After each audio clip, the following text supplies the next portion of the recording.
नमस्कार। जय जय राम, जय सिया राम, जय हो बागेश्वर धाम सरकार, जय हो हनुमान जी महाराज। मेरे प्यारे सभी दर्शकों, आज के इस वीडियो में एक बहुत ही प्राचीन कहानी और सच्ची कहानी मैं आपको सुनाऊंगा। जिसने भी इस कहानी को सुनाया था मुझे, आज उनकी उम्र लगभग 80 साल पार कर चुके और यह कहानी सच्ची घटना है। यह बात उस समय की है कि जब हमारा देश अभी हाल ही में आज़ाद हुआ था। 1950 के समय की बात है, क्योंकि उस समय मनोरंजन के कोई साधन नहीं हुआ करते थे। घर में छोटे बच्चे होते थे, लोग उसके साथ खेल कूद करके समय व्यतीत करते थे, खेल कूद में अपना समय व्यतीत करते थे। और नहीं तो और मनोरंजन के लिए अगर गांव में कोई मदारी वाला आ जाता था, कोई बंदर लेकर के आ जाता था, कोई कुछ लेकर के आ जाता था, बस वहाँ पर भीड़ इकट्ठा हो जाते थे।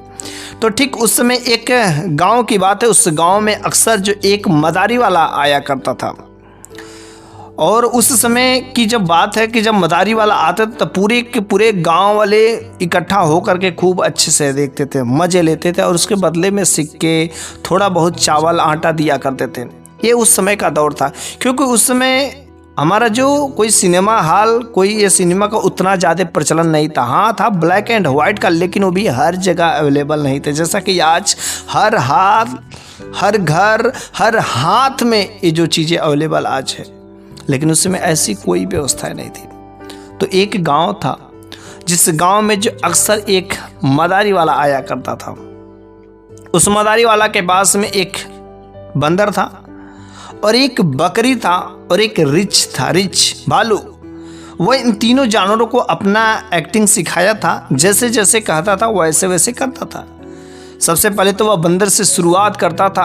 आते ही गांव में डमरू बजाना शुरू कर देता था, तबला बजाना शुरू कर देता था। और बस उस तबले की आवाज़ सुनकर के गांव के बच्चे के साथ साथ बूढ़े भी वहां पर इकट्ठा हो जाते। तो उस खेल तमाशे मदारी वाले के खेल देखने के लिए बंदर से कहता कि अपने चेहरे पर जो पाउडर लगाओ, बंदर नाच दिखाओ। तो जब वह कहता था तो धूल को वह पाउडर बनाकर अपने चेहरे पर लगाता था। नाच दिखाने का तो तुरंत वो अपने दोनों पैरों पर खड़ा होकर के नाच दिखाना शुरू कर देता। जिसके पास कहता था जाने के लिए तो वह बंदर उसके पास चला जाता था, कटोरा देता था और उस कटोरे के लेकर के सभी लोगों के पास घूमता फिरता, ताकि लोग उसके देख करके बड़े ही मजे करते थे। और उसके कटोरे में सिक्के के सिक्के जो डाल दिया करते थे। फिर जब बंदर का खेल समाप्त हो जाता तो वह बकरी का खेल दिखाता। बकरी दोनों पैरों पर खड़े हो जाती और फिर वह भी नाच दिखाती। लेकिन जब बंदर और बकरी का खेल जब हो जाता तो वह अक्सर जो रिच वाला जो खेल था वह आखिरी समय में दिखाया करता था। लेकिन जिस गांव में वह दिखाता था, जिस जगह पर दिखाता था, उस जगह के ठीक सामने ही एक जो बहुत ही पुराना घर था। और उस घर में मात्र 2 ही लोग रहते थे। एक लड़का, एक नौजवान लड़का जिसके भी हाल ही में शादी हुई थी। जिस लड़की की शादी हुई थी वो लड़की की उम्र जो है लगभग जो है 15 से 16 साल के आसपास में हुई होगी। और उस लड़की का अभी तो अच्छे से मैच्योर भी नहीं थी, अभी तो लड़कपन था, खेलने कूदने का समय था। लेकिन जब जब वह मदारी वाला डमरू बजाता था ना, उसके मन में बहुत ही चहल उठती थी कि काश मैं भी जाती और बाहर अच्छे से बैठ करके खेल तमाशे देखती, क्या मज़ा आता। लेकिन कभी वह इधर झरोके से देखती तो कभी उधर झरोके से देखती, कभी इस जंगले से तो कभी उस जंगले से। लोग छतों पर जो है खड़े होकर के पूरा उसको खेल तमाशे देखा करते थे। लेकिन एक बार जब वो मदारी वाला उस गांव में आता है और उस जगह पर जैसे ही बजाना शुरू करता है अपने डमरू की आवाज़, उस लड़की को उस दिन कंट्रोल नहीं होता है। और वह कहती कि आज जैसे भी हो, आज मैं खेल देख करके ही रहूँगी। उसके पति ने तो उसके घर से बाहर जाने से मना किया था, इनकार किया था। लेकिन वह कहती कि आज जैसे भी हो, मैं छत पर जा करके और उन छोटे छोटे बच्चे उनके साथ में मैं खड़ा होकर के पीछे से ज़रूर मैं इस मदारी वाला का खेल तो देखूंगी ही देखूंगी। और जैसे ही वह शुरू करता है, वह जो मदारी वाला और वह लड़की भगी भगी छत पर जाती है सीढ़ियों के रास्ते, और वह जो है खड़ा होकर के खेल तमाशा देखना शुरू कर देती है। बंदर का खेल शुरू होती है, समाप्त हो जाता है। फिर से वह बकरी भी अपना नाच दिखाती है। नाच दिखाने के बाद वह भी शांत हो जाती है। फिर आखिरकार जब उस भालू की बारी आती है तो भालू तो पहले इधर उधर नाच दिखाता है, जैसे कहता है उस तरीके से वह कारनामे करता है। और कारनामे करते करते अचानक उसकी भालू की जो नज़र जो है उस छत पर उस लड़की पर चली जाती है। और जैसे ही वह भालू उस लड़की को देखता है, उसकी नजरें वहीं पर थमी की थमी रह जाती है। उस लड़की को देखना शुरू कर देता है और थम जाता है। यह जो है मदारी वाला उसको हिंट देता है, चाबुक मारता है, लेकिन फिर भी घूम फिर कर वहीं पर वह नजरें टिका देता। मदारी वाला को समझ आ गया कि शायद भालू थक गया है और इस वजह से यह आज नाच नहीं दिखा रहा है, और वहीं पर उस दिन वह जो खेल समाप्त कर देता है। भालू के नाक में जो एक नकेल लगाया था और गया था, और उसके पास एक चाबुक था जो उसी से भालू को कंट्रोल करता था।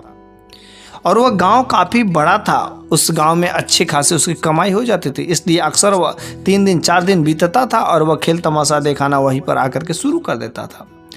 उस दिन जो है अधूरा ही खेल दिखाया था, जिसकी वजह से उसने सोचा कि आज की रात यहीं पर जो है एक बगीचा था, उस बगीचे में आज की रात में बिता लेता हूँ और अगले दिन जो है पूरा खेल अच्छे से दिखाऊंगा, फिर जो है दूसरे गांव में ले जाऊंगा। और इस तरीके से वह रात्रि के समय में भालू, बकरी और जो है उस बंदर को लेकर के अलग अलग जगह बात करके वह आराम से उस बगीचे में सो जाता है। लेकिन जब रात्रि का समय होता है तो उस भालू के अंदर जो हलचल मच जाती है।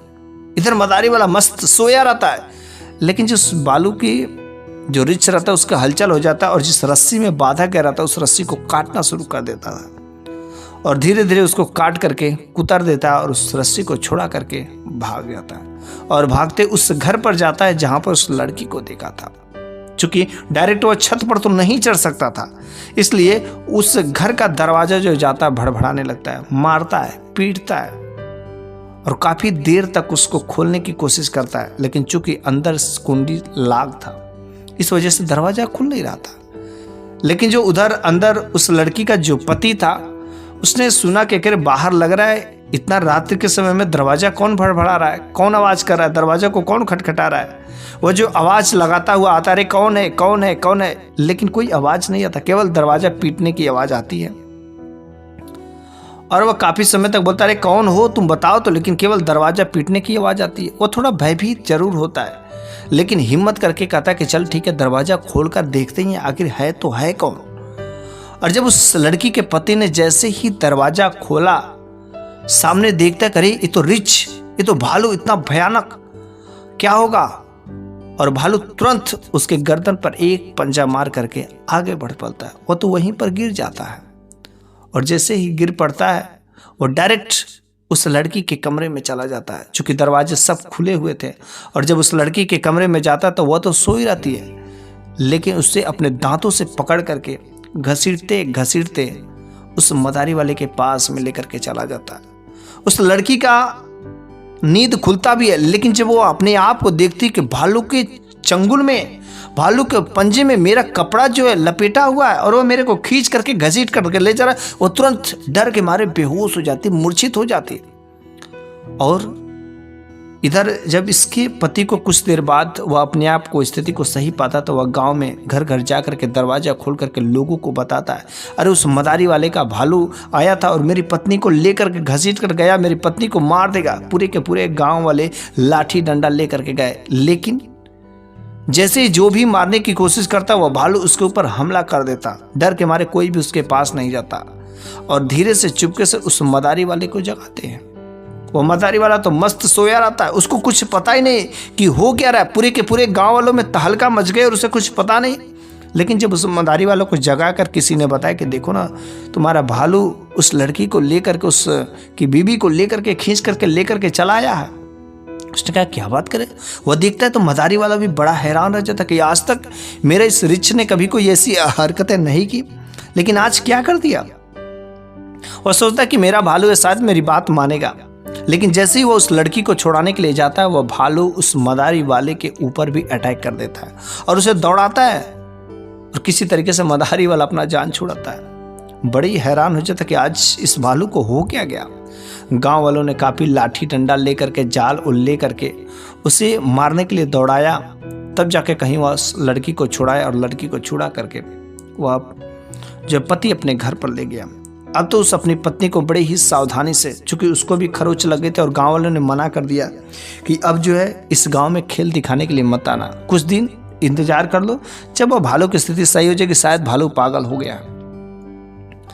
गांव वालों ने मना कर दिया अब तो वह जो है पति अपने उस पत्नी को कहता कि अगर वह कभी मदारी वाला कोई भी अगर यहाँ पर कोई खेल दिखाने आता तो तुम छत के या कहीं पर भी जाना मत, तुम्हारे साथ कुछ भी हो सकता है। इधर वह मदारी वाला उस भालू को जब जो मारने वाले को कोशिश किया तो मदारी वाला बड़ा ही विनती किया कि मेरे भालू को छोड़ दीजिए, मेरे पेट पर लात मत मारिए। गाँव वालों ने छोड़ दिया, उससे कहा कि इस गाँव को छोड़कर कुछ दिनों के लिए चले जाओ, शायद तुम्हारे भालू की स्थिति सही नहीं है। इस कारण से वह जो मदारी वाला उस रिक्ष को लेकर के दूसरे गांव में चल पड़ता है। वहाँ पर वह नाच करता, सब कुछ करता, कहीं पर कोई भालू कोई जो बात नहीं करता, सही से नाच दिखाता, सब कुछ करता, कोई उपद्रव नहीं करता। तो मदारी वाला भी समझता है कि शायद अब मेरा जो भालू है, मेरा जो रिच है ना, अब इसकी मानसिक स्थिति सही हो गई, कुछ भी इसके साथ गड़बड़ नहीं।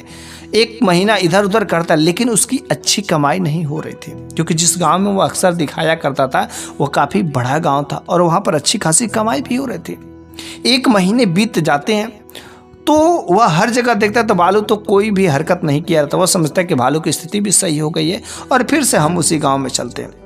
और सुबह होते ही और फिर से मदारी वाला अपने उस रिक्ष को लेकर के, बंदर को लेकर के, बकरी को ले करके चलता है वहीं पर अपना मदारी दिखाने। जैसे डमरू बजाता है, गांव के लोग इकट्ठा होने, बच्चे शुरू हो जाते हैं। तो गांव वाले भी यही समझते कि शायद तब भालू की स्थिति सही हो गई, लेकिन अभी तो वह डमरू बजा ही रहा था। तब तक वो वरिष्ठ जो है तुरंत अपने उस मालिक के रसरी से तोड़ा करके, छोड़ करके और उस घर का दरवाजा पर जाता है, दौड़ से मारता है। चूंकि बस दरवाजा वैसे ही बंद रहता है, कुंडी नहीं लगाई रहती है।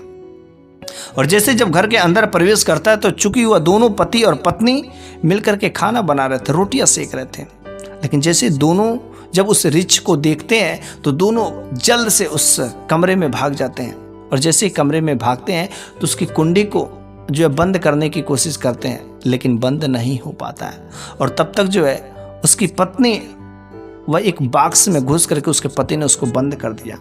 फिर जो कुंडी एक हाथ से पकड़ा, एक हाथ से बॉक्स को किसी तरीके से उसको बॉक्स में बंद कर दिया। लेकिन रिच इतना जबरदस्त था, उसके जोर से जब मारता है तो दरवाजा खुल जाता है और उसके पति के गर्दन पर दोनों के दोनों पंजों से जोर से वार कर देता है और खूनों की धारा बहना शुरू हो जाती है। पूरी के पूरे गांव में तहलका मच जाती है। उस मदारी वाला को लोग लगते हैं, अरे तुमने क्यों यहाँ पर लाया, क्या करने के लिए? मैंने तुम लोगों से तुमसे मना किया था, लेकिन तुम मानते नहीं। देखा रिच क्या कर रहा है, गाँव वाले पूरे हल्ला कर रहे हैं, बचाने की कोशिश कर रहे हैं, लेकिन वह रिच जो है इधर उधर उस कमरे में जाता और उस लड़की को ढूंढ रहा था, लेकिन नहीं मिल पा रही थी। क्योंकि जब पहली बार वह रिच जो है उसको ले गया था ना, तो उस लड़की को कुछ किया नहीं था, छुआ तक नहीं था, एक खरोच भी नहीं आई थी, बल्कि उसके बॉडी को, उसके शरीर को, उसके पैरों को, उसके बाहों को, उसके अंगों को चाट रहा था, प्रेम कर रहा था। शायद उस वह लड़की बहुत ही अच्छी लगी, उससे प्रेम करना चाहता था, उसको मारना चाहता तो मार देता, लेकिन गाँव वालों ने उसकी नहीं समझा। और फिर जो है उसको ऐसा लगा कि हाँ इस बॉक्स में ही कुछ है, और वो उस बॉक्स को लगता है पटकने, ताकि फोड़ दे इस बॉक्स को, वो लड़की बाहर आ जाएगी। लेकिन उस बॉक्स को इधर उधर जब पटकता है तो अंदर से चीखने की, चिल्लाने की आवाज़ आती है। किसी की हिम्मत नहीं होती थी कि वह जा करके उस लड़की को बचा सके। इधर उधर पटकता है, चीखने चिल्लाने की आवाज़ आती है। तब तक इधर इसका पति फिर से किसी तरीके से लहूलुहान होते हुए भी वह उस भालू से अपने उस पत्नी को बचाने के लिए झपट पड़ता है, लेकिन फिर से इस भालू ने 2 पंजे जबरदस्त तरीके से उसके गर्दन पर दे देता है। उसका पति वहीं पर दम तोड़ देता है। उसके पति की तो अब हिम्मत नहीं होती, क्योंकि वह तो दम तोड़ दिया, चला गया इस दुनिया से। लेकिन यह भालू उस बॉक्स को तोड़ने के लिए कभी इधर पटकता तो कभी उधर पटकता। आखिरकार वह बॉक्स एकदम चिथड़ा तिरछा टूट गया। लेकिन जब वह उस बॉक्स को तोड़ करके वह भालू उसको निकालता है तो बेचारी जिस लड़की को वह देखने के लिए इतना व्याकुल था, उसको देखने के लिए, उसको चाहत करने के लिए इतना वह व्याकुल था, वह अंतिम सांस वह भी मर चुके थे, उसी बॉक्स में तड़प तड़प के मर चुके थे। क्योंकि इतना चोट लग गया था, इतना लहूलुहान हो गया था कि वह भी उसी में दम तोड़ देते। भालू बेचारा जब उसको निकालता है, इधर उधर हिलाता है, कुछ गांव वाले छत से झरोखे से इधर उधर देखते हैं, इसको हिलाता है, लेकिन उस लड़की में दम ही नहीं रहता। वह समझ जाता है कि शायद अब यह जो है रही नहीं इस दुनिया में, यह भी मर चुकी है। बेचारा उस भालू को इतना शोक महसूस होता है, इतना गिल्टी फील होता है कि वह वहीं पर शांत हो जाता है। अपना गर्दन, अपना मुख दोनों के दोनों पैरों के बीचों में कर करके वहीं पर शांत हो जाता है। फिर गांव वाले कोई भी उसे जाता, कुछ भी करता, वह कोई भी हलचल नहीं करता। लेकिन गांव वालों ने इस बार उस भालू को नहीं छोड़ा। चाकू, भाला, तलवार, लाठी, डंडा से उसे इतना वार किया, लेकिन भालू ने एक बार भी किसी के ऊपर कोई आक्रमण नहीं किया, कोई हलचल नहीं किया, और मार मार के उन गांव वालों ने उस भालू को जान से उसको भी खत्म कर दिया।